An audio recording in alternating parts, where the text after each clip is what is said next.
Hi and welcome to Debunk File. My name is Sep and today we're going to talk about Anne Bonny, the world's most famous female pirate.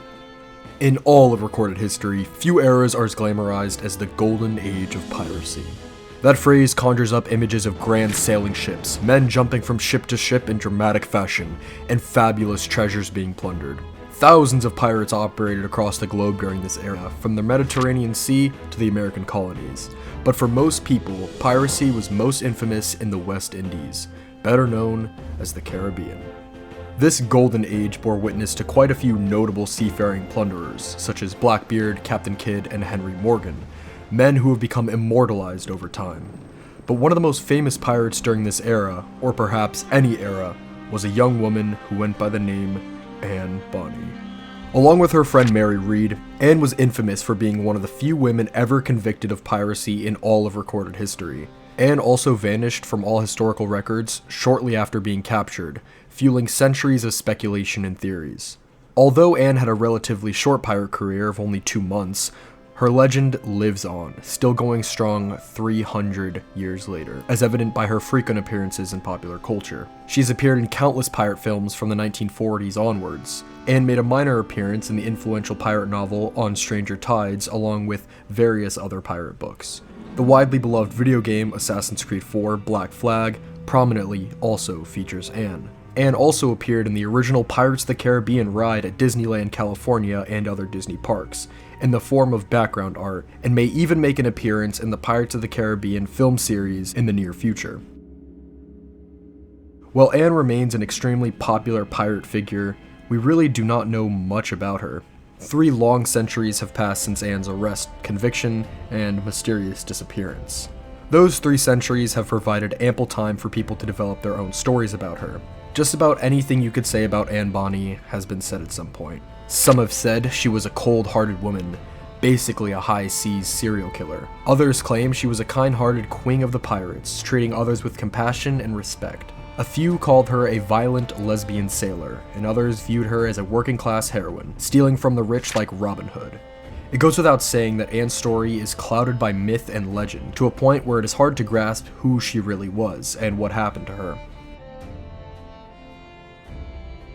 Before we start, I need to express our eternal gratitude to a group of outstanding individuals, for this was by far the most challenging video we have ever had to research. The first person is Neil Rennie. His book, Treasure Neverland, Real and Imagined Pirates, is one of the few books that even attempts to separate fact from fiction with regards to piracy in the Golden Age. Second, I would like to acknowledge historian David Fictum for his in-depth writings about the mythology surrounding female piracy in general and Anne Bonny in particular. Finally, major thanks go out to the Post and Courier journalist Tony Bartlemy for penning a fantastic article on Anne Bonny and the many myths and falsehoods surrounding her. He even assisted in the making of this video by answering some pertinent questions about Anne and proposing an excellent theory. Countless other people assisted in the making of this project, from editors to authors and everyone in between, and will be duly mentioned in the credits. From the bottom of our hearts, we sincerely thank all these individuals for all the really hard work they put into making this video a reality. One last thing, for most of the video, Anne's name will be spelled with an E. This is mostly for our convenience because of popular perception, not because of evidence, as you will see. Just keep the spelling in mind, it'll be important down the road. Now, before we get into Anne's specific story, we need to talk about the period in which she lived, the Golden Age of Piracy.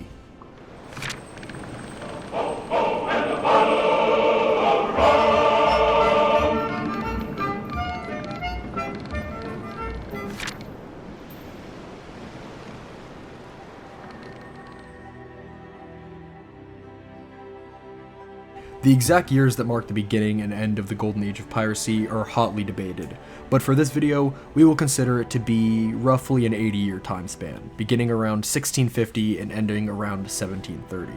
Piracy itself has been a crime since the days of ancient Egypt and the Sea People, but it became rampant in the 1600s onward.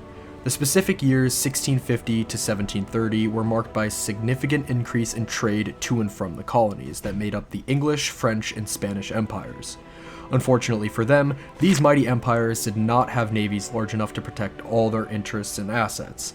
The first noteworthy pirate of the Golden Age was Henry Morgan, a Welsh privateer who raided not just ships, but entire cities. His most notable exploits included looting the Spanish settlements of Portobello and Panama City. The Spanish government accused Morgan of piracy, hoping the English would hang him. Instead, he was knighted by the crown, raising Morgan's stature to the level of Elizabethan privateer. Morgan went on to become Lieutenant Governor of Jamaica, although was in some ways still a pirate at heart. It was said that the city where Morgan spent most of his time, Port Royal, was the most popular place for a pirate to stay in the entire Caribbean. The town had garnered a sinister reputation since the 1660s as a place run by nothing but pirates and prostitutes. Instead of cleaning up Port Royal and eliminating the hundreds of legal and illegal pirates who visited, Morgan was known to drink and party with them long into the night. This criminal utopia, unfortunately, could not last forever, and in 1687, various anti-piracy laws were passed, and these cutthroats could not rely on the pirate politician much longer. Morgan's lifestyle of constantly drinking eventually caught up with him. On August 25th, 1688, Sir Henry Morgan died from complications attributed to his constant rum consumption. Ironic, I know. He was given a hero's funeral. The English even allowed pirates still on the run to attend his funeral. Port Royal, the so-called Sodom of the New World, eventually lived up to its biblical nickname. The city was almost entirely destroyed following the 1692 Jamaica earthquake, which by chance happened to demolish not only Morgan's grave, but also 2/3 of the entire city and killed as many as 5,000 people. Port Royal would never again be a place of comfort for pirates. In the years to come, after it was mostly rebuilt, it would become infamous as the place of execution for many seafaring criminals.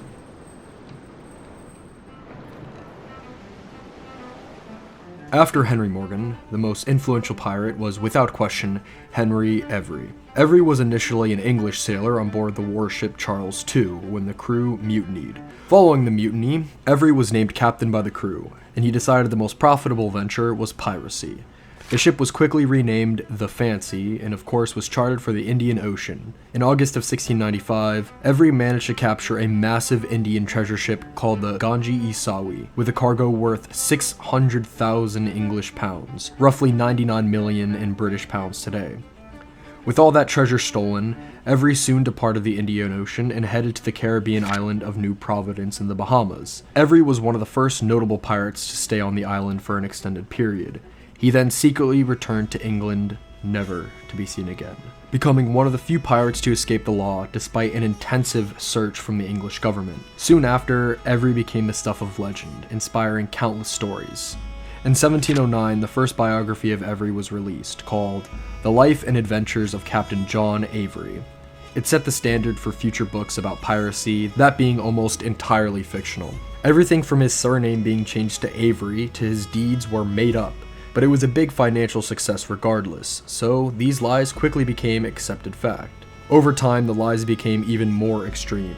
In later stories, Every would become known as the King of the Pirates, founder of a pirate republic on Madagascar that would eventually become known as the mythical Libertalia. Obviously, none of this was true. Every barely set foot on the island of Madagascar, and the pirates who did never founded a self-governing settlement, but many people believed it was real. This grand legacy shrouded in mythology eventually led to hordes of pirates wanting to replicate Every's achievements, regardless of if they were real or not. One man who was inspired by Henry Every was William Kidd. Kidd was famously a legal privateer who, after a controversial voyage which included robbing a ship with ambiguous owners and murdering a gunner named William Moore in unclear circumstances, was hanged for piracy following a trial that is still debated to this day. Captain Kidd's main legacy was being the only pirate ever to bury treasure, leading to generations of people believing riches existed just below the surface on forgotten islands and inlets. Although it should be noted that the circumstances for Kidd choosing to bury his treasure were rather unique. He only buried whatever plunder he had left on Gardiner's Island as a bargaining chip to save his life. The treasure itself was found soon after his arrest. But the idea of pirates burying treasure caught on, and within a few decades, nearly every pirate was rumored to have buried treasure, with Kidd by far being the most prominent. Fueled by stories such as Edgar Allan Poe's The Gold Bug, people to this day search for Kidd's treasure in places such as New Jersey and Oak Island. All of this continues despite the inconvenient truth that, except for this one instance, buried treasure, much like many supposed aspects of piracy, is a fictional concept imagined by writers and not marauders of the sea. Following Kidd's death in 1701, Europe and the Americas were soon engulfed in the War of Spanish Succession. Hundreds of privateers were employed by various nations on both sides of the conflict, leading to many captains becoming rich from their bounty. In 1707, in the middle of the conflict, Great Britain was formed following the Acts of Union. From this point, the Empire of England was now the mighty British Empire. The War of Spanish Succession finally came to a close in the Caribbean with the signing of the Treaty of Utrecht in 1713. However, many of these now former privateers refused to return to a regimented sailor's life, choosing to become illegal pirates instead. As a result, it is estimated that 98% of pirates were former sailors. Another significant event that led to increased piracy in the Caribbean was the loss of the famed Spanish treasure fleet during a hurricane in July of 1715. The fleet was transporting Spanish gold and silver when they sank. Over the course of several months, the Spanish retrieved most of the treasure from the wrecked ships, keeping the silver and gold on beaches until they could be transported elsewhere. It should come as no surprise that some people saw an excellent opportunity to steal all this treasure since it wasn't heavily guarded. One such privateer was Jonathan Barnett, who later on plays a crucial role in Anne Bonny's story. The specific time frame most people remember from the Golden Age of Piracy is from 1713 to 1722. This was when the city of Nassau on New Providence became an actual pirate republic led by the pirate Benjamin Hornigold. The Bahamas hadn't had a government since 1703 following an attack by the Spanish during the war. Hornigold saw the perfect spot to set up a base of operations, and after setting up shop in 1713, it quickly flourished into the greatest haven for pirates the world has ever seen. Legendary figures like Edward Blackbeard Thatch and Samuel Black Sam Bellamy were known members of the Nassau community, alongside hundreds of lesser-known pirates. Alongside the pirates, countless criminals and prostitutes moved to Nassau, starting in 1716, looking for new opportunities in a lawless land. After years of successful piracy, the British Empire began to crack down hard on these pirates. Former privateer and national hero Woodes Rogers was named governor of the Bahamas on January 6, 1718 by King George I.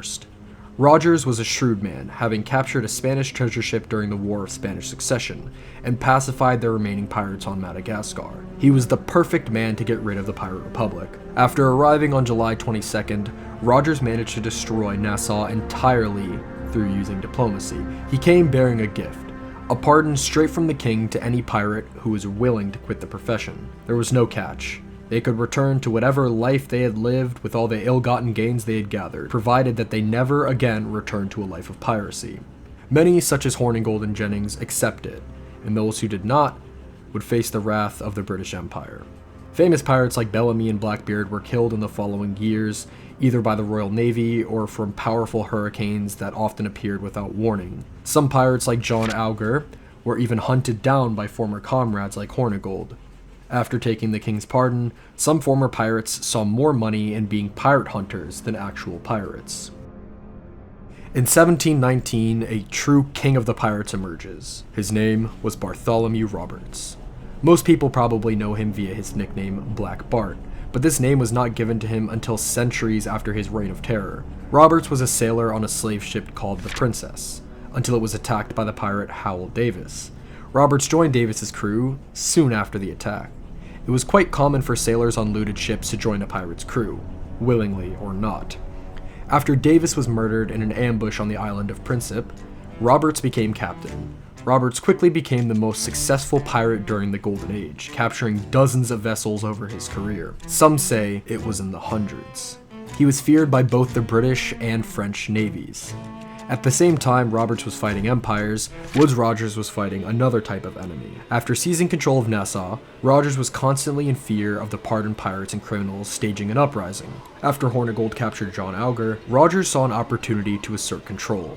He had Auger and the other captured pirates hanged for all to see. Conflict between the governor and the pardoned pirates began to subside, so he turned his attention to other problems. Rogers was a practicing Protestant and had no love for taverns, brothels, and prostitutes. He distributed pamphlets preaching against the evils of these institutions and did his best to stomp out Nassau's moral excesses. These plans were put on hold in March of 1719 when Rogers received word that war had been declared between Britain and Spain the previous year. the conflict became known as the War of the Quadruple Alliance, and proved to be just as enormous a burden on Nassau as the pirates had.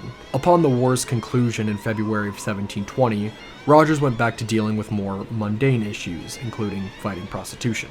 This course of action would have dire consequences for a certain woman down the road. 1720 was the peak of piracy during the Golden Age, with as many as 2,000 active pirates. Soon afterwards, though, the number of pirates began to plummet rapidly. Even as the Golden Age slowly faded, remarkable feats of piracy continued, and not all of them were instigated by household names. In 1721, John Taylor and a few other pirates, by chance, captured the Portuguese treasure ship Nossa Senhora do Cabo. The ship was carrying gold and uncut diamonds worth over 1 million British pounds, worth roughly 176 million in British pounds today. This robbery was the most profitable act of piracy during the entire Golden Age, but events such as these were increasingly rare, as Bartholomew Roberts quickly came to discover. Roberts' grand career was cut short in a spectacular naval battle off the coast of Africa in 1722, where the famed Lord of Piracy was struck down by grape shot fired from a British frigate commanded by Captain Challenor Ogle. Roberts' death is sometimes considered the event that ended the Golden Age of piracy. A few notable pirates like William Fry would continue plundering in the years following Roberts' death, but it was hardly a lucrative profession anymore. By 1730, most pirates in the Caribbean were either dead or retired. Ports across the many islands no longer accepted pirates, and the Royal Navy was too powerful and persistent to beat. The constant threat of piracy in the Caribbean would never again become so commonplace.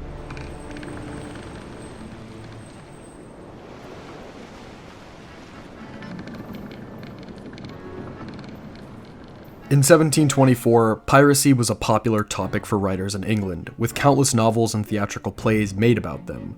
One author stands above all others, however. That year, a book titled A General History of the Robberies and Murders of the Most Notorious Pirates was released. The book became the equivalent of an international bestseller, leading to various supplementary volumes and editions. The book was the first published account of the lives of famous pirates. For the first time, people across the world would read about the lives of Edward Lowe, John Martel, and countless other feared criminals. The book's author was a man named Captain Charles Johnson, except it wasn't. That was a made-up name. To this day, we do not actually know who wrote this book. Some historians claimed it might have been written by Daniel Defoe, the author of Robinson's Crusoe. However, this theory has been widely discredited in recent years, with the most popular suspect being Defoe's publisher, Nathaniel Mist. But since Mist had several unnamed writers working for him at any given time, this book could have really been written by anyone. The fictional name Captain Charles Johnson was likely inspired by the famous British playwright Charles Johnson. By chance, Johnson happened to have written a play called The Successful Pirate, which was about Henry Every. Plays like The Successful Pirate doubled down on romanticism over history, leading some people like critic and playwright John Dennis to protest the play for celebrating a criminal. The real Charles Johnson did amusingly mock how accurate his pirate plays, and to an extent, all pirate plays were, by saying, quote, "The only real piracy in his drama was the taking of spectators' money for an entertainment which had nothing to do with piracy." Regardless, the mystery of who Captain Charles Johnson was is just one of the many unanswered questions about the Golden Age of piracy. It is also not the only aspect of the book that is untrustworthy.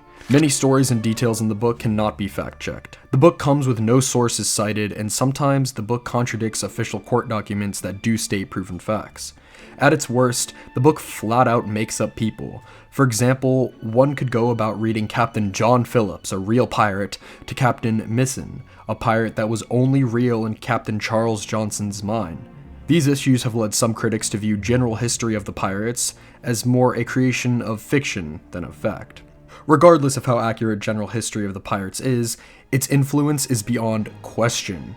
This book created the modern image of pirates. Almost all pirate fiction that followed drew from general history. The few remaining notable pirate cliches not popularized by Captain Charles Johnson, peg legs, eye patches, sharp West country accents, and treasure maps were firmly made famous in the 1883 novel Treasure Island and its eventual 1950 film adaptation. The book's author, Robert Louis Stevenson, gleefully admits in letters that general history of the pirates heavily inspired the novel, going so far as to proudly call it the best book on pirates. From Treasure Island onward, it is not far from Hollywood films like Captain Blood, Pirates of the Caribbean, and pop-up holidays such as International Talk Like a Pirate Day. The modern depiction of piracy shares little in common with the real pirates of the 17th and 18th centuries. They didn't say "R", nobody buried treasure outside of William Kidd, no sailor ever fought with a hook hand, there are no cases of people being forced to walk the plank, and no known pirate ever wore a peg leg. Many of these misconceptions fall directly or indirectly at the feet of whoever wrote General History of the Pirates. Now, if you were to pick up a copy of General History of the Pirates like myself, you may notice that the most prominent name on the cover is not Blackbeard or Olivier Levasseur. Instead, it's a simple woman's name, Anne Bonny. Long we've tossed on the rolling main, now we're safe ashore, Jack. Don't forget your old shipmate. Rolly, rolly, rolly. So let us start with a little background on this infamous pirate. Anne Bonny was born in a small town in County Cork, Ireland, sometime in the late 1690s or early 1700s. She was the bastard daughter of an attorney and his maid. Neither the attorney nor maid is named in Captain Charles Johnson's writing. Following a complicated misunderstanding involving silver spoons, the attorney had a fling with the maid despite being a married man, resulting in a child. After discovering his infidelity, his wife left him, leading to his job as an attorney to slowly fall apart. The attorney taught little Anne to dress in boys' clothing as to not appear as a girl to others. The attorney left Ireland with Anne and the maid, and they went to the Carolinas, where he eventually became a wealthy plantation owner. The town where they moved is never stated, but it was most likely Charlestown, the city famously blockaded by Blackbeard in 1718. Alas, Anne's mother died suddenly when she was still a little girl. Anne was described as quite aggressive, having a temper that could match any man alive. One legend says that she stabbed a plantation mate to death at age 13. Another story stated that a man once tried to have his way with Anne. She proceeded to beat him nearly to death. As she grew older, Anne's father, like most fathers, wanted her to marry a respectful man. Instead, she ran off with a sailor named Bonny and were quickly married. Another legend states that she burned down her father's plantation before leaving, possibly inspired by the legends of the Irish pirate Queen Grace O'Malley. Anne and her husband headed to the Caribbean, specifically one island famous for its pirates. The couple arrived at New Providence, specifically the city of Nassau, where Anne met a pirate by the name of John Rackham. Rackham was the quartermaster for the fearsome Charles Vane until Vane refused to attack a French frigate during a voyage. Rackham soon after managed to overthrow Vane as captain after a crew vote due to not attacking the frigate. Rackham is often called Calico Jack Rackham, as Charles Johnson often wrote of him wearing expensive jackets made of calico. There is sadly no proof of this in any historical documentation, however. Calico at the time was considered very feminine, so it's quite unlikely a pirate would proudly sport such a nickname. Johnson's second volume also added a lot of details about Rackham and Anne's relationship. Rackham would constantly steal treasure to impress Anne, but her husband, now named James Bonny, was not pleased. In fact, James was secretly working with Governor Woodes Rogers, the archenemy of all pirates. Eventually, for Anne and Rackham to finally be together, they stole a ship from Nassau Harbor and fled. During this time, Anne began to fall in love with another sailor who had joined the crew early in the voyage. At one point, Anne tried to kiss this sailor, only to discover he was really a she. This sailor was a woman named Mary Reed, who, just like Anne, had been raised to dress like a man since childhood. Although disappointed, Anne quickly became close friends with Mary. Rackham was quietly let in on this little secret so he wouldn't get jealous. Despite how erotic this sounds, Johnson did not write it to look like a lesbian encounter, so anyone who cites this as proof that Anne Bonny was a lesbian pirate is just flat out wrong. At some point during this time frame, Anne became pregnant with Rackham's child, and eventually gave birth to a boy on the island of Cuba. Governor Rogers eventually offered John Rackham a pardon. Like most other pirates, he took it, but quickly went back to his pirating ways, taking a ship called the William along with him. Ultimately, the British Navy caught up with him one night where he and his crew were drinking heavily. Captain Jonathan Barnett, under orders from Jamaican Governor Sir Nicholas Lawes and still serving as a privateer, sighted the William and attacked. To Captain Barnett's surprise, the only two pirates who fought back were Anne Bonny and Mary Reed. Everyone else was just too drunk to put up any resistance. The two women quickly opened fire on the enemy vessel, killing one British sailor and wounding another.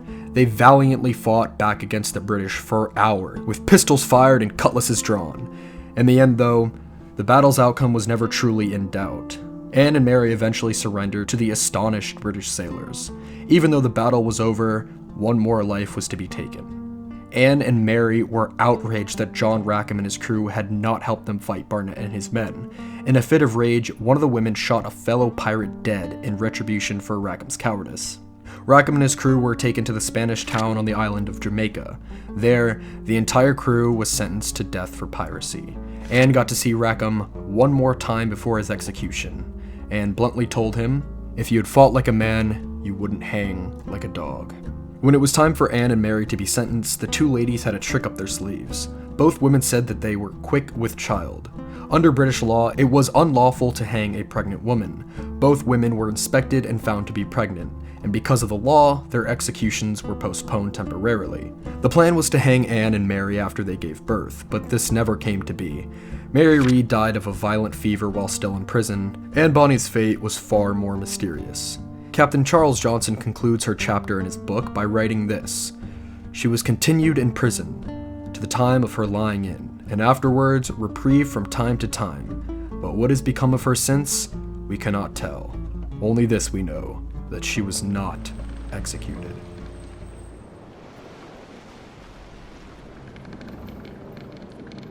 Thus ended the story of Anne Bonny, the world's most famous female pirate. Or was it? At a few points in that story, you may have questioned whether this story was true. Of course, Captain Charles Johnson claims it was all true. Going so far as to say doubting this story's truth is like saying Bartholomew Roberts was not real. To give Johnson some credit, a few segments were probably accurate.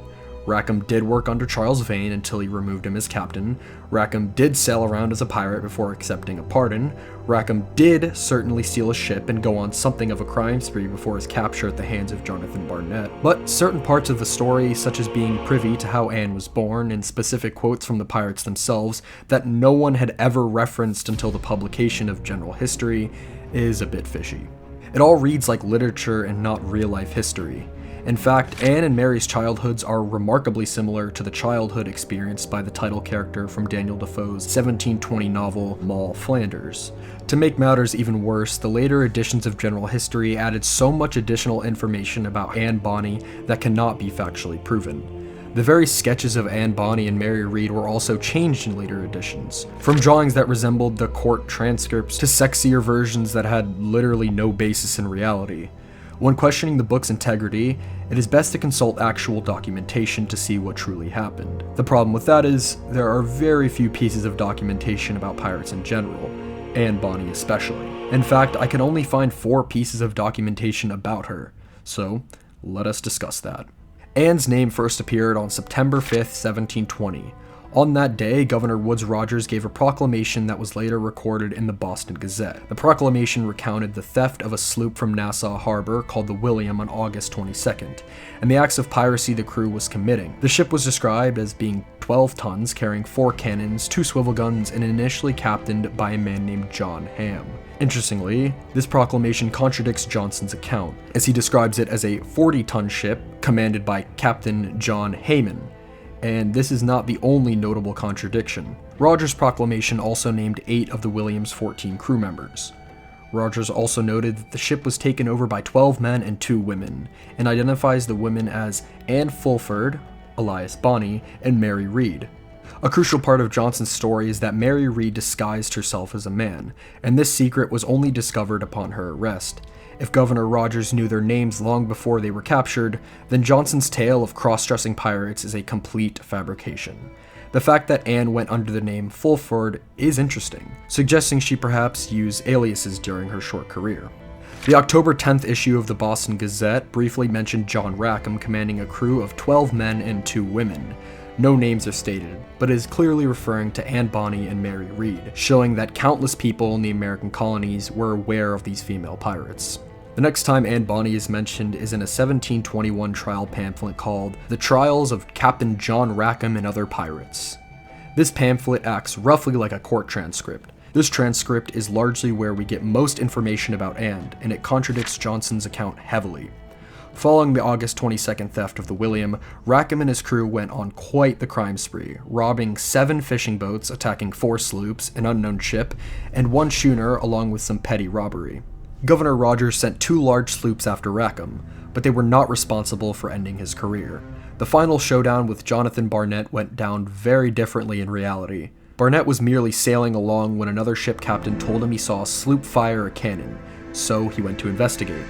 Barnett's ship, the Tiger, spotted Rackham's vessel on October 22nd near Negril Point, Jamaica. Rackham had just picked up 9 men hunting for turtles. He had gotten their attention by firing a cannon. Rackham was drinking with these men when Barnett's ship appeared. Rackham tried to escape detection, but the William could not move fast enough. Barnett fired a shot to get the William's attention before asking for identification. Rackham himself yelled to Barnett that he was John Rackham of Cuba before firing upon the British ship with his swivel guns. Rackham tried to flee again, but Barnett fired a broadside of cannons that took down the William's mast. The entire crew quickly cried out for mercy.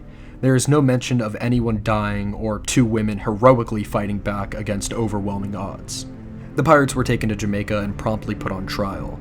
Rackham and his crew were tried in Spanish Town, eerily close to the late Henry Morgan's favorite place to drink and gamble, Port Royal. Rackham and most of his crew were found guilty after a quick trial and hanged on November 18th at Gallows Point, Port Royal. The bodies were then gibbeted, a humiliating act where the pirate's corpse is stuffed into a cage for all to see. Rackham himself was gibbeted on a small island near Port Royal called Dead Man's Cay, now called Rackham's Cay. Thus ended the career of my personal favorite pirate, John Rackham.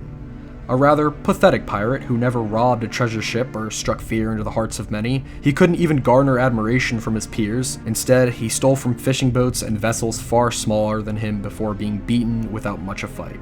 John Rackham was more a vulture than a feared pirate captain. November 28th was the day of Anne Bonny and Mary Read's trial. The trial records consistently refer to Anne by the name Anne Bonny, alias Bon.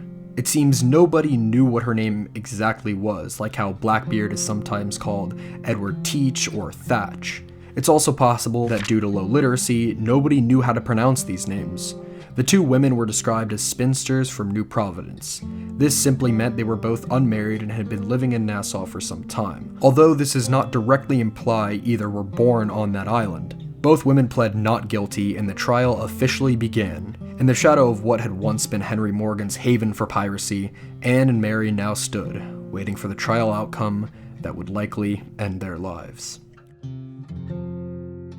The first witness was a captain named Thomas Spenlow, whose schooner had been robbed of all valuables. He described clearly seeing 2 women on board Rackham's ship during the robbery. The following witnesses were a pair of Frenchmen named John Besnick and Peter Cornelian. These 2 men had been kidnapped by Rackham around late September. They claimed to have seen Anne and Mary wearing men's clothing during the acts of piracy, but donning traditional women's clothing during the calmer moments. They also describe Anne specifically as providing gunpowder to crew members during battle, a job commonly referred to as a powder monkey. Besnick and Cornelian ended their testimony by claiming both women were not prisoners. They had free rein to do as they pleased as members of Rackham's crew. Another captain by the name of Thomas Dillon testified that he was attacked by Rackham before being taken hostage. Dillon vividly remembers seeing Anne Bonny, describing her as wielding a flintlock pistol and swearing as much as any other pirate would. Dillon also ominously says that Anne was willing to do anything her captain wanted her to do. The most compelling testimony during Anne and Mary's trial came from a woman named Dorothy Thomas, who had been robbed of her valuables while traveling in a canoe. Thomas described being violently robbed by Rackham, and both Anne Bonny and Mary Read. Thomas gave the best description of the 2 female pirates by far, saying they wore men's jackets, long trousers, and had handkerchiefs tied around their heads. Thomas was describing the standard attire of sailors in the early 18th century. She does note that the 2 women did not attempt to hide their gender, as she could easily see that the 2 pirates had large breasts. Thomas concluded her testimony by saying Anne Bonny and Mary Read each were holding a pistol and cutlass and tried to murder her, with the reasoning that Thomas was now a witness to their crime spree. Rackham and his crew managed to talk both Anne and Mary down from murdering the unarmed woman. When all this testimony was completed, the court politely asked if the 2 women had a witness who could contradict what had been said, or if they had a defense. Anne and Mary both bluntly said no. The verdict from the court came not long after. Guilty of piracies, felonies, and robberies committed on the high sea. Jamaican Governor Sir Nicholas Laws, who presided over the trials, then asked if the two women had anything to say that might persuade the court to spare their lives. The two women again responded with no. Laws then made the following statement: "You, Mary Read and Anne Bonny, alias Bon, are to go from hence to the place from whence you came, and from thence to the place of execution, where ye shall be severally hanged by the neck, till you are severally dead." Immediately after sentencing, Anne and Mary quickly yelled out to the court that they were quick with child, probably causing a commotion. Governor Laws immediately ordered an inspection, and if found to be pregnant, then their sentences would be temporarily halted. Finally, Anne and Mary Read were referenced in an article for the January 31st issue of the Boston Gazette.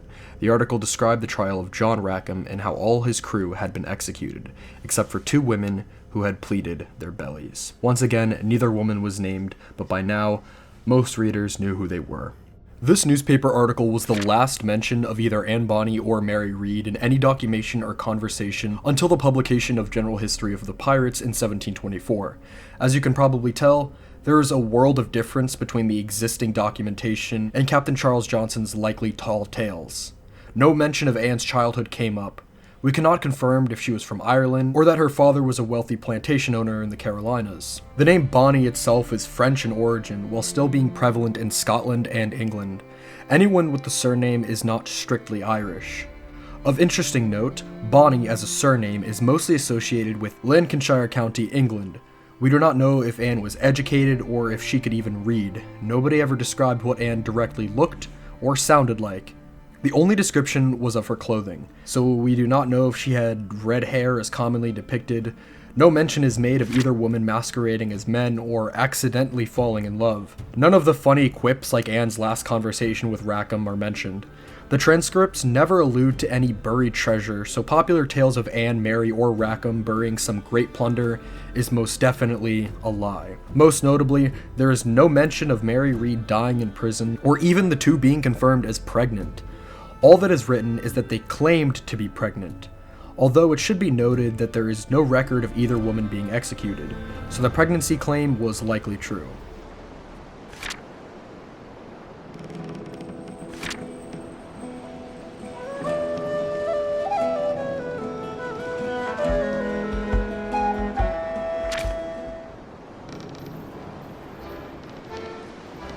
So what can we definitively say about Anne Bonny? Well, she was not the queen of the pirates. In fact, she was not even a captain. She was just a member of Rackham's crew, handing out gunpowder and taking part in plundering other ships, hardly comparable to someone like the actual Chinese pirate queen, Qing Shi. Anne was not a lesbian who fell in love with the only other woman on board. She was not some heroic hero of the people, seeing how she tried to run an innocent woman through with a cutlass. Anne was not a naive little girl, seeing how she swore like a sailor and was active in all aspects of piracy. The only detail about her background that can be confirmed is that she had spent a long time on New Providence, and she was a spinster, which means unmarried. The ages of the two women were never explicitly stated in the court transcript, so we have no idea exactly how old Anne and Mary were. It is safe to assume they were probably in their mid-20s to early 30s, judging by the average age of sailors in the era being 27. Seeing how Woodes Rogers never mentioned a man named James Bonny working for him, it is also probably safe to say that Johnson's story of Anne running away from a pirate husband is a lie. The word spinster does hint at her previous job in an unflattering manner. Most independent adult unmarried women on New Providence were prostitutes. It is plausible that Anne Bonny and Mary Read were both local prostitutes who had arrived in Nassau at some point in their lives. They had probably entertained Rackham and his crew and merely joined him when he ran off with a ship. Once on board, they likely became more active members of the crew. This would explain how two women became pirates, as most sailors did not let women on board due to superstitious reasons. It would also explain how both women became pregnant. This is still hypothetical, however, as no other information exists currently. Perhaps somewhere in Jamaica resides some lost document giving more details, but if there is any, it hasn't been found yet. We honestly cannot say much more than that. We can't even say for sure what her name was. Was it Anne with an E? No E? Was it Bonny? Bon? Fulford? Some pirates did use false names such as Edward England, but why would someone like Anne Bonny bother? Does this mean her family was important and well known? I wish we could be more definitive, but this is all we got. With everything said, this is my theory as to who Anne Bonny was. It is mostly conjecture, but from what evidence we have, this is my best guess. Anne Bonny was probably English. I say this because nobody ever directly claimed that she was from Ireland besides Captain Charles Johnson, and her name is not very Irish. Anne was a popular English name. I mean, the ruler of England from 1702 to 1714 was Queen Anne of Great Britain. At the time, royalty usually spelled their name as Anne with an E, and if you were a commoner, it was spelled as Anne without an E. As mentioned before, the surnamed Bonny was a French name that was popular across the British Isles due to the Norman invasion of 1066, found mostly in Lancashire, but still reasonably common across Great Britain. The same goes for the alias mentioned in her trial. Bon was a French name that could be found in England, taken from the French word bon, which means good. The other alias she used, Fulford, was directly an English name found in counties like Somerset or Staffordshire. None of this is uniquely Irish in the slightest. So, with apologies to County Cork, one of your most prominent female inhabitants probably was not born there. It is hard to guess what Anne Bonny looked like, but it is a decent assumption that she had brown hair. Most people in England, now and then, have brownish hair. This contrasts heavily with the popular image of Anne being a woman with red hair. Age-wise, I would say she was probably born somewhere between 1690 and 1695. She was neither a child nor an old maid by the time she was a pirate. Anne Bonny's family was probably poor. They had enough money to pay for a baptism, but likely not much else. I presume this because of a document I found. On October 19th, 1690, a couple from St. Giles district of London named George and Mary Bonny had their child baptized at St. Giles in the Fields Church. She had likely been born sometime that year. Her name was Anne Bonny. This child at least had one sibling, a brother also named George. I cannot confirm with certainty that this is indeed the legendary pirate, but it matches up well. This child was one of the few people in English parish records to be born between 1690 and 1695 with the right given name and surname, and St. Giles is quite an interesting place to be born. St. Giles was well known for its poverty. It was one of the worst places to live in all of London. The district was chock full of criminals and prostitutes. It was so bad that centuries later, writers like Charles Dickens would still note how bad living conditions in neighborhoods like Seven Dials were. St. Giles in the Fields Church also had a notable distinction as the last stop for condemned prisoners from Newgate Prison before being taken to the gallows. One famous prisoner of Newgate was Captain Kidd, although he didn't stop at St. Giles on the way to the execution dock. Anne would have been 11 the year of Kidd's execution. She possibly was even a witness to it. Execution Dock was close to the Pool of London, the original name for the port, and the pool wasn't far from St. Giles.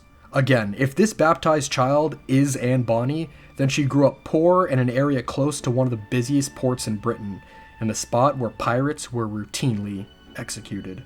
Anne probably ran away from home, not for romantic reasons like what Captain Charles Johnson claimed, but because of the extreme poverty she lived in. Her family probably couldn't afford food most of the time, especially if they had other children, leaving Anne to fend for herself. I doubt she was ever married. It would have likely come up during the trial. I assume that after she ran away from home, she turned to the one job always available to women, the world's oldest profession. She wouldn't need to travel far. Prostitutes were a dime a dozen in St. Giles. At this point, she probably went by Anne Fulford, in case her family ever went looking for her. How she ended up in Nassau is anyone's guess. She likely would have shown up in the time frame when the island was still lawless, such as the year 1716, when a significant influx of prostitutes occurred. She probably heard from sailors about this land of pirates and figured it was the most profitable place to be for a prostitute. Anne probably worked that job in Nassau for a couple of years. She probably met Mary Read and became good friends with her in that span. She was probably well acquainted with John Rackham as well when he still served under Charles Vane. Depending on what year Anne arrived, I cannot outrule the possibility that she at least tangentially interacted with other pirates like Hornigold, Jennings, and Blackbeard. I think she was neither a gentle soul nor a brute. Anne likely adapted to the difficult life in Nassau. She probably was used to fights with drunken pirates, or worse. but I do not think she was a psychopath with no understanding of empathy from what little information we can gather. By August of 1720, Anne probably wanted to move on from Nassau, especially with how her job was being destroyed by Woodes Rogers. His war on Nassau's vices was likely damaging Anne's livelihood, and there was nothing she could do about it. Seeing an opportunity, she, along with Mary, helped Rackham steal the William and set sail.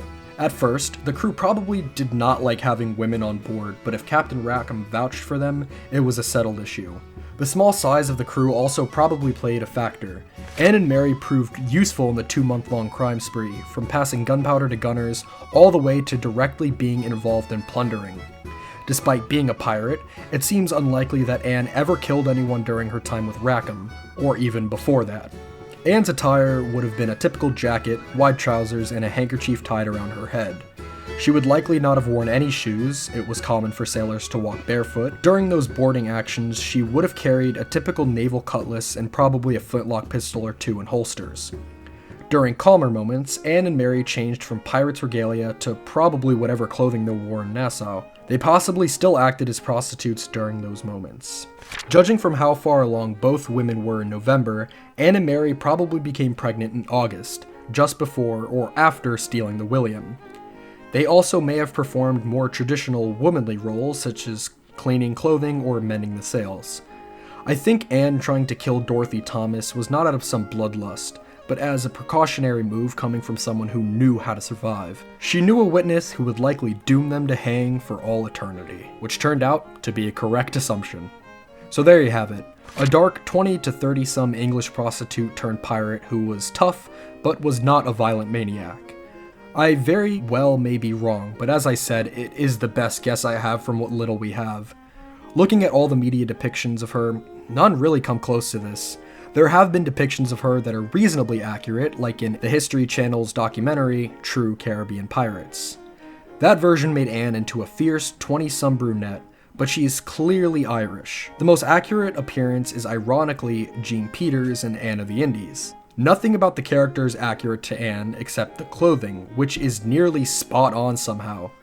Truth be told, I doubt you will ever see a depiction of Anne Bonny close to this. Her mythology is too intertwined to ever undo. It is a more fun story if you imagine a beautiful red-headed Irish girl with a big heart singing traditional Celtic ballads and occasionally fighting, rather than the real story, which is far less glamorous. But none of this is new for pirate history. It is par for the course, really, as the old saying goes, when the legend becomes fact, print the legend.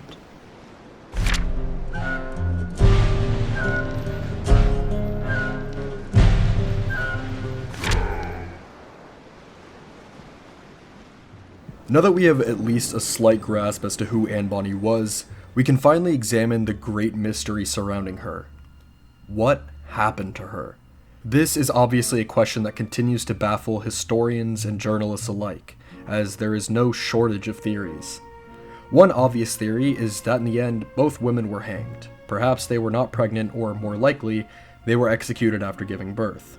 While this would explain why neither were ever seen again, there is a significant issue.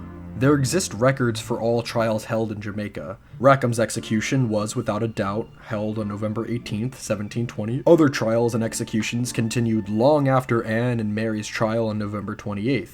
Rackham's old captain, Charles Vane, was hanged on March 29th, 1721, and again, this was documented. You could try and say the information was lost following the 1722 hurricane that severely damaged Port Royal, but losing just 2 documented executions is more than a little unbelievable. I feel we can safely say this theory has been debunked. There is another possible theory that explains Anne's disappearance. This theory proposes that Anne Bonny may have been transferred to a British naval vessel, perhaps to be executed elsewhere. This ship proceeded to sink in some great storm, killing all aboard. While this would answer why she was not executed, again, there would be documentation of a ship transfer. A missing or lost ship would be written down as well. Also, I can't think of a single case of a convicted pirate being put on a ship to be executed elsewhere. No, executions universally happened wherever the court was held.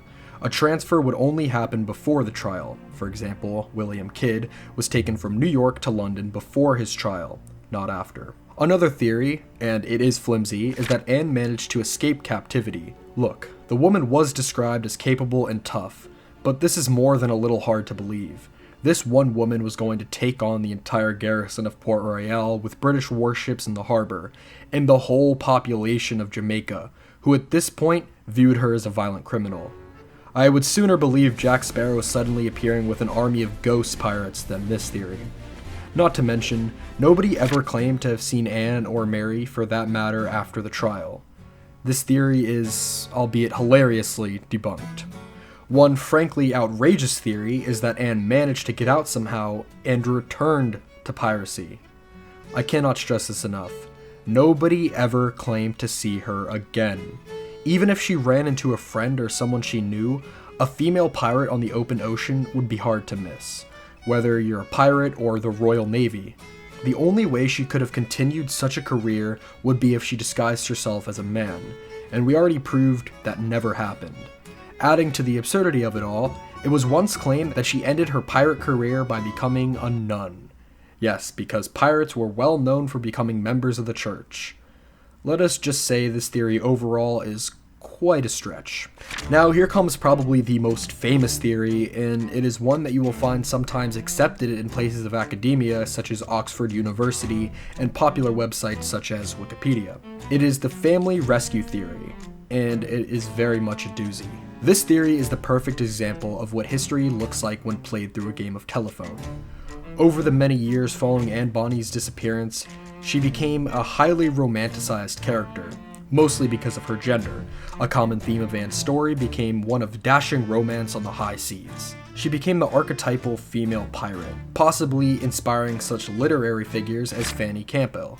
One of these romance novels is called Mistress of the Seas, published in 1964 by John Karlova. It was basically a fictional story, but Karlova claimed to have found new documentation about Anne's life.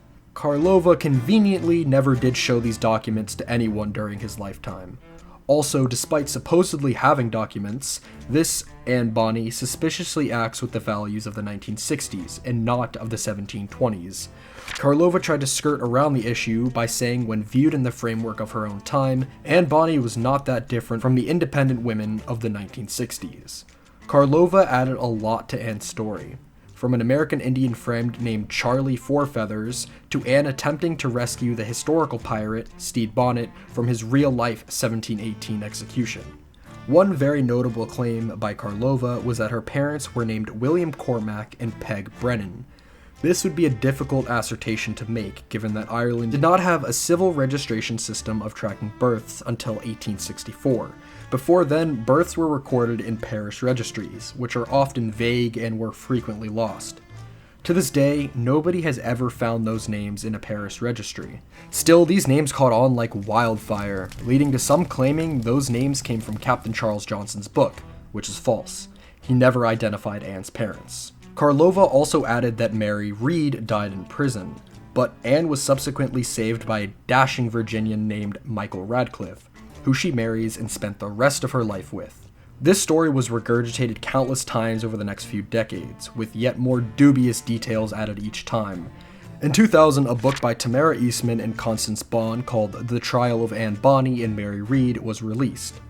The book claimed to have discovered evidence that William Cormac had paid off Governor Sir Nicholas Laws and freed his daughter. She then returned to the Carolinas, gets married to a man named James Burleigh, has 8 children, and lives all the way up until 1782. Eastman and Bond's book also repeated a lot of the information written in Mistress of the Seas, with the only notable difference being Peg Brennan's name being changed to Mary Brennan.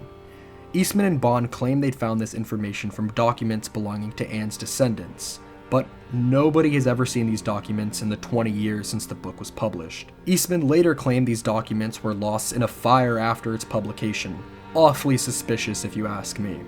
Unfortunately, these claims were eventually repeated by well-reputed historians, leading to it being labeled as fact. The prestigious Oxford Dictionary of National Biography is just one of many trustworthy sources that contain these ridiculous claims. To this day, many people assume Anne Bonny was rescued by her father, even though her father's name came from a fictional novel. Anne's actual family identity is not definitively known, and will likely remain this way forever. While highly influential, this theory is about as accurate as Anne Bonny fighting off the Royal Navy. It is, without question, not true, and thus debunked. A less deranged theory is that Governor Laws merely let Anne go after giving birth to her child. Mercy for her gender, and nothing else. For a theory like this, it helps to look at the trials of other female pirates to see if mercy was commonly given, and the results are interesting. In August of 1729, 6 pirates were convicted and sentenced to hang in Williamsburg, Virginia. One of the 6 was an English woman named Mary Critchett. The 5 other men were hanged, but while she was convicted, there is no record of Mary Critchett ever being hanged. Another woman being tried for piracy was Martha Farley, but she managed to be found innocent at her trial. On the other hand, there was an incident where 30 female criminals joined the crew of pirate captain Richard Worley, hoping to find husbands. When Worley was captured, he and his crew were executed in Charlestown. The 30 women were also hanged. So the record on how female pirates were treated during the Golden Age of Piracy was relatively mixed, making it possible Anne was treated more like Farley or Critchett than Worley's woman, but the evidence is thin either way. These last 2 theories are probably the most believable. The first theory requires some context, however. While Anne Bonny's fate is famously mysterious, virtually all historians agree with what happened to Mary Read. Captain Charles Johnson claims she fell ill and died in prison. It is also possible she died of pregnancy-related complications. While the court documents make no mention of either possibility, both are reasonable to assume. Prisons were notoriously filthy, and pregnancy-related deaths were quite common throughout history up to the 20th century. Mary's death is generally given to be around April 1721. This date is said to come from a parish registry at St. Catherine's Church in Spanish Town that claimed Mary was buried on April 28th. I, along with most people, blindly believed this, until I looked around the internet trying to find this document. In fact, there is no mention of Mary Read's burial at any church in Spanish Town. I checked historian after historian's books, and they all seem to be either quoting each other or some obscure historian named Clinton V. Black, which is not helpful. To make it more confusing, I have seen people refer to the document as being in St. Catherine's Parish and St. Catherine's Church. To be specific, a parish is a Jamaican unit of local government, not just a church name. This confusing name was because a lot of government work in Jamaica was done through the Church of England. There is not even a St. Catherine's Church in Jamaica. I also could not find a photo of Mary Read's grave anywhere in Jamaica. Worse yet, one site claimed that Mary Read's date of death was stated on a prison document from Port Royal, which I still could not find. The date also seems to weirdly change. Sometimes it is April 8th, sometimes it is the 18th, sometimes it is the 28th. Finally, in desperation, I emailed the National Library of Jamaica, hoping they would either find the document or at least confirm it exists. I eventually received an answer from them. They said it existed, but they did not cite internal documents. They merely cited, among other things, a 1934 fictional novel about Mary Read, a 1989 children's book, and a 1973 book published by Miss Magazine, the magazine famously founded by the influential feminist Gloria Steinem. So I concluded at this point after rigorous research that no such document existed. So we have no proof that Mary Read even died in prison outside of Captain Charles Johnson's own words. And we know how reliable he was. Why does this matter, one could ask? Because weirdly, I trust Captain Charles Johnson on this one. Yes, he emblemishes a lot, but he usually made up minor details and not big ones. A good example is his writings about the death of Blackbeard. His story contradicts Lieutenant Robert Maynard's first-hand account in several points by adding flowery speeches and details on moment-to-moment actions. But Blackbeard is dead at the end of the day. When Johnson was writing about actual people instead of fictional characters he created, he did not tend to dream up giant naval battles or the deaths of people who did not die. Perhaps he had consulted with a guard at Port Royal who told him that Mary Read died. His book merely says she died of a fever. Nothing more than that. This lack of documentation matters because it would possibly mean Mary Read died in prison and nobody wrote down anything denoting this fact. It means Anne Bonny could have suffered the very same fate, leading to no documentation of her death as well. This would mean both women died in prison and were quickly buried in unmarked graves. This would explain why neither was seen nor heard from again. Now, is this the most likely theory as to what happened to Anne Bonny? Well, no, because I have saved the best theory and revelation for last. This theory came from Tony Bartlemy directly. He proposed a theory that perhaps Anne Bonny was released due to her child. Maybe Governor Laws, sympathetic to a pregnant woman, made a deal with her, promising never to return to piracy and your life shall be spared. This would be strictly off the books, although likely an open secret. Anne would have probably returned to just being a common prostitute. The type of person who would never leave a paper trail and would never be seen again by people who knew her. This once again hangs on the notion of the British Empire taking mercy on a pirate, which certainly is not verified. But there is one major piece of evidence that points to this being exactly what happened. But first, let me tell you a story. I was about to conclude that Anne Bonny had probably died tragically in prison with her friend. When I bought the book, most historians and writers were quoting the claim of Mary Read's burial registry comes up. Clinton v. Black's Pirates of the West Indies, which was published in 1989. The particular page people like historian David Cordingley and journalist Colin Woodard were citing came with no sources, but Black used the phrase, Parish Registry of Burials of St. Catherine.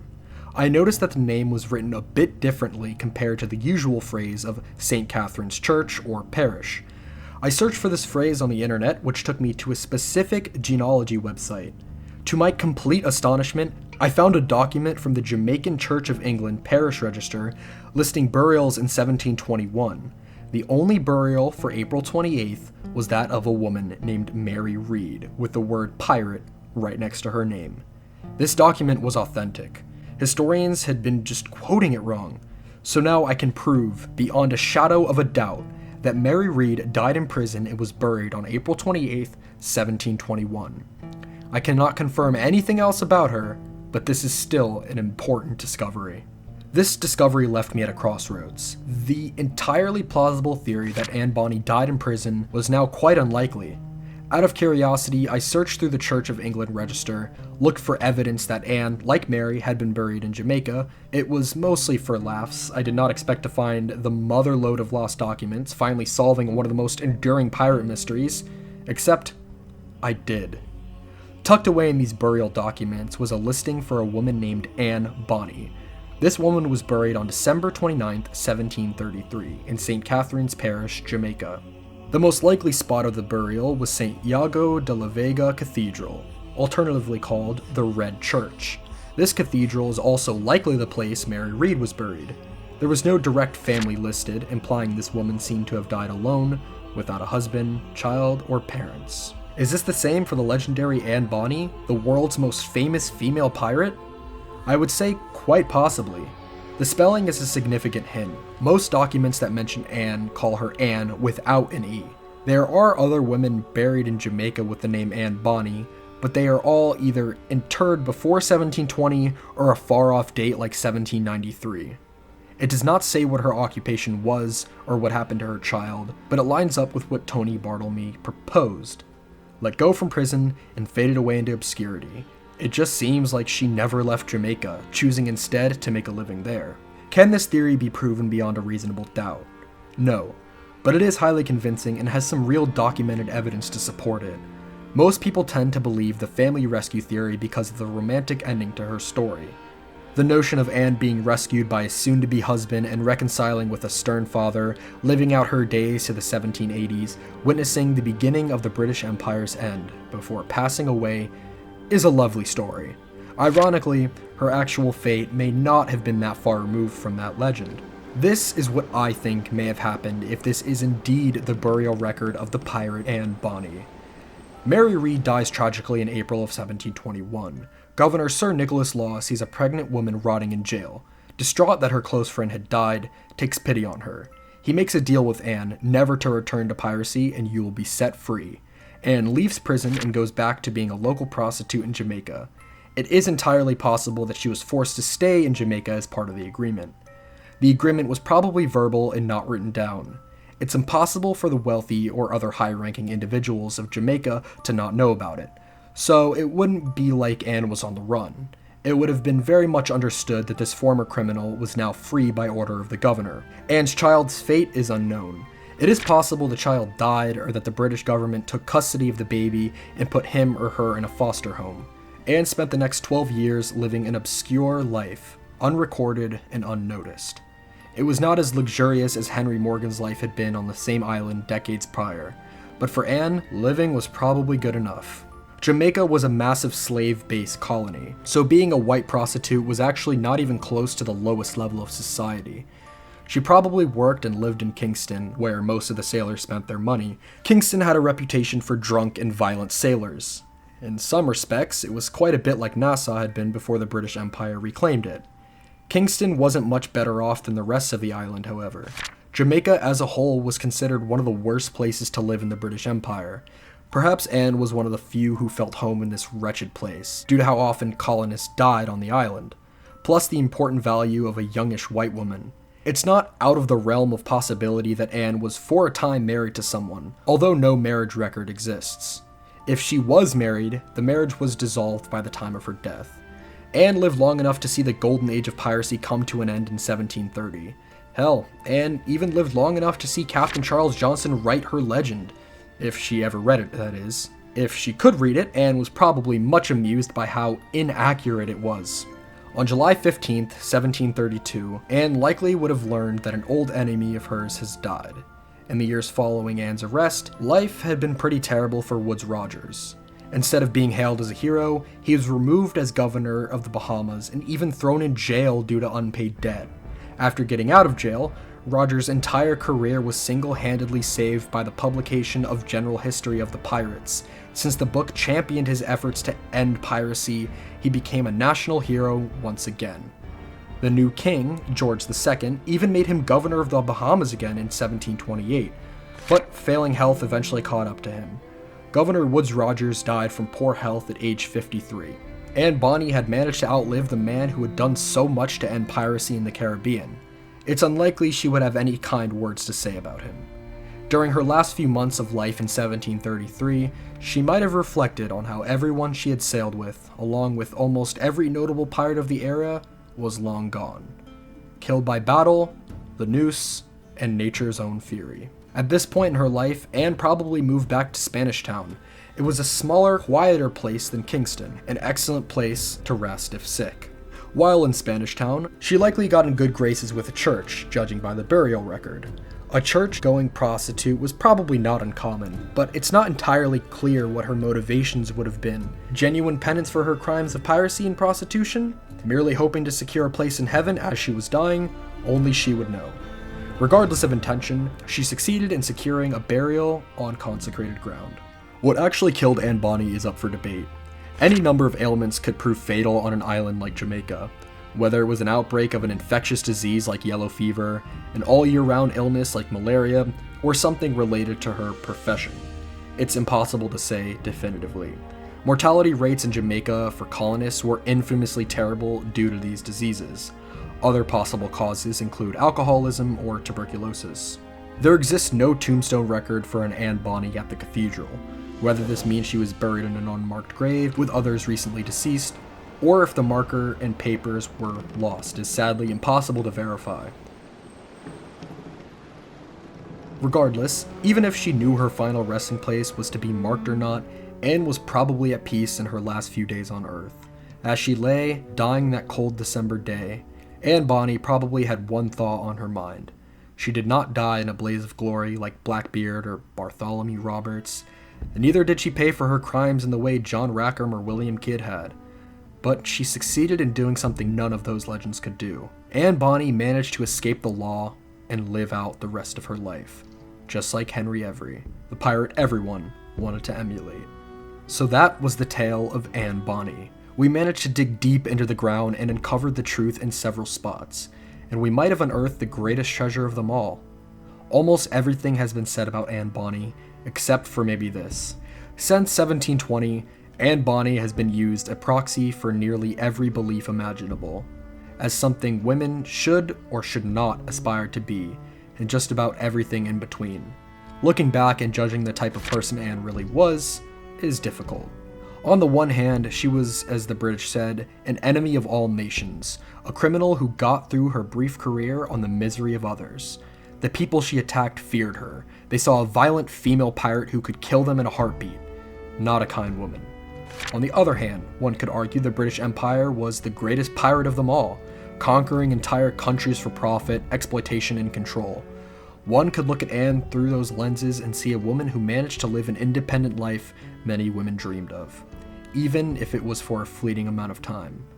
She also never killed anyone, unlike other pirates like Bartholomew Roberts. It is wise not to romanticize piracy, but it needs to be said that Anne was not the 18th century equivalent of a serial killer. To call Anne Bonny a good or bad person is simplistic. Perhaps in this case, we should look beyond good and evil.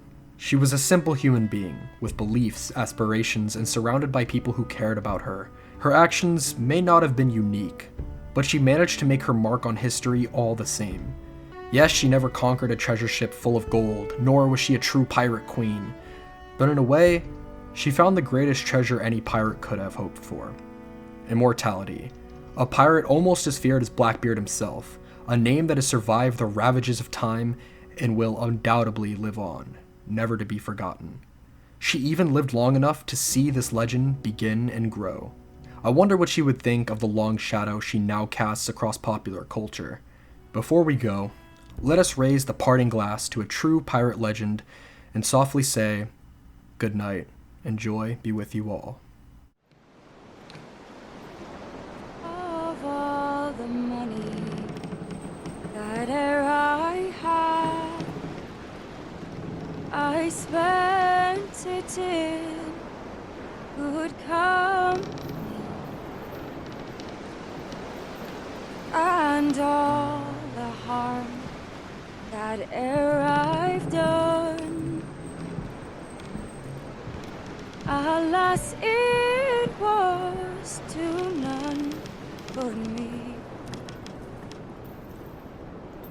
And all I've done for want of wit, to memory now I can't recall.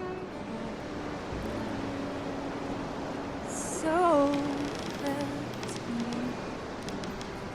the parting glass. Good night and joy be with you all.